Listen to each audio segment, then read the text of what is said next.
There's a quote by a philosopher named Henry David Thoreau, and he was a philosopher that decided to live in a cabin in the woods on his own, just to prove to people that he can be happy living away from society and focusing on things that mattered for him. And a lot of people remember this philosopher by the phrase, the mass of men lead lives of quiet desperation. Now, when I first heard this quote, I thought what that meant was a lot of people are not getting what they want in terms of luxuries and a good job, etc. So they lead lives of desperation and they don't talk about it. Now, part of that quote could be true, but when I did my research and I dug deep, I found out that actually the true meaning of this phrase is that you could be living that life of luxury. You could be living, you could be having the best job. You could have everything in the world, but you are still unhappy. And I truly believe that there's a double meaning in this quote. And it gives a lot of men in today's day and age, and females, any person, that hope that you can lead a life that's happy and full of contentment, full of fulfillment. And so what this philosopher did was he connected with nature, and he lived below his means, and just lived a really simple life. And he found out that a lot of people that weren't living that life were unhappy, and they were living lives of quiet desperation, which meant even if they weren't talking about it, deep down they were still unhappy. And it kind of makes me interested about the fact that there's two ways to live life if you think about it. One way is to be extremely successful, try and be the most competent man possible, maybe even trip people up on the way, and just try and climb up that corporate ladder, get everything that you want out of life, and which is not a bad thing, but kind of like one up on keeping up with the Joneses essentially. There's that way of life, where a lot of people would genuinely be happy, but a lot of people, including myself, would not be happy living a life like that. And one of the main reasons for this is that you are becoming happy due to what's around you. So your environment essentially is making you happy. So everything from outside is giving you happiness due to the fact that you're experiencing what's on the outside. Not everyone is like that. And if you study Carl Jung's books about personalities and how people are different, you'll realize that actually there's some people that prefer to live a really simple and normal life and nothing extravagant, not have many connections, not try and be the famous person, and they can just be content living in that sort of secluded, sort of solitary life, which gives them a sort of fulfillment that other people don't understand.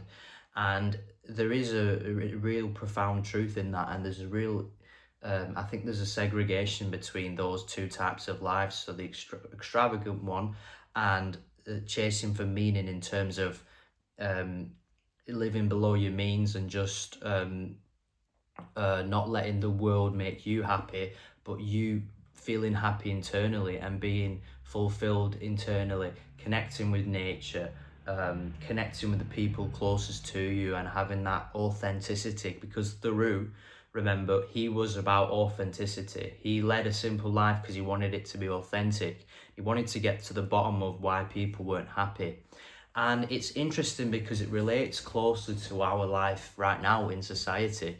The way social media is moving, the way it's increasingly harder to impact the world, if you think about it, without sort of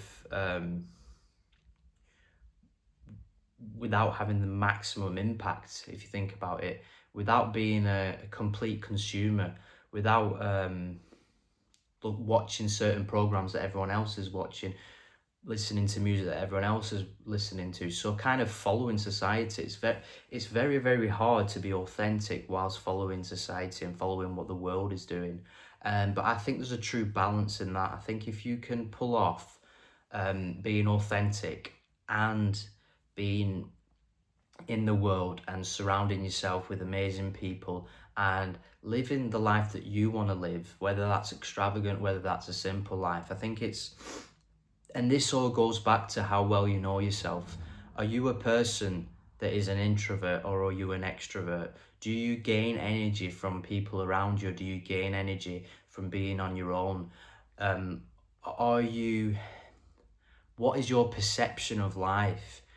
Are you more structured in life? Are you more spontaneous?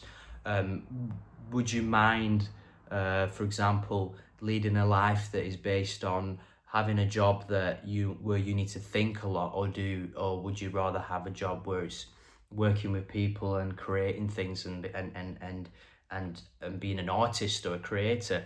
And this makes a very good case for the fact that the more you know yourself, the better your life will be. And that's what people forget to realize. They think, if I only get that job, if I only get that car, if I only get that house, but they're forgetting the fact that they're missing a complete massive spectrum of fulfillment, which is inside of you. So if you can find out who you are, you can be closer to that authentic and genuine part of yourself, then you might not even need those things, or then you will see those things and be even more grateful. Do you see what I'm saying? So I feel like Thoreau had a really interesting journey living in that cabin in the woods. And I think it's in his book Walden. I don't know if anyone's read it. If you've read it, just comment in the comments below. But I definitely will want to read that book. I think it's very rare that you get somebody in the world who decided to dedicate their life to their own philosophy and just think, you know what, I don't want to be affected by society. I'm going to be living in solitude, in solitary, in my own space, and enjoying life and just enjoying the world and enjoying nature. I think we can take a lot of I think we could take a lot from Thoreau and really just try and get out into nature more, try and be on your own more, and that will not only enhance your masculinity or your femininity, it will also make you a more well-rounded person. It will make you think introspectively rather than thinking materialistically. So I guess from this video, what I want to let you know is that you can be happy living both types of lives. You can be happy living the extravagant life. You can be happy living the solitary life. But in both of those lives, what's the most important is knowing yourself. I feel like people who live solitary and keep themselves to themselves, they kind of understand themselves more. That's what I'm noticing as an observation. I don't know if that's 100% true, but a person who is a lot more successful, they might not, they might struggle in something like relationships. So they might struggle in finding the right person, because as the more successful you become, the harder it is to find somebody and find a genuine partner who will have a genuine relationship with you, because then it becomes a lot more materialistic, and it becomes a lot more harder to sustain that and keep that person interested. Whereas, you know, when you're living below your means, it's a bit more in a sense meaningful in terms of the relationship and how it's set up. But that's only a huge generalization. There are outliers to that. So if you got some value from this video, hit subscribe and just let me know your experience about living a simple life or an extravagant life. Maybe you got something to add. Cheers.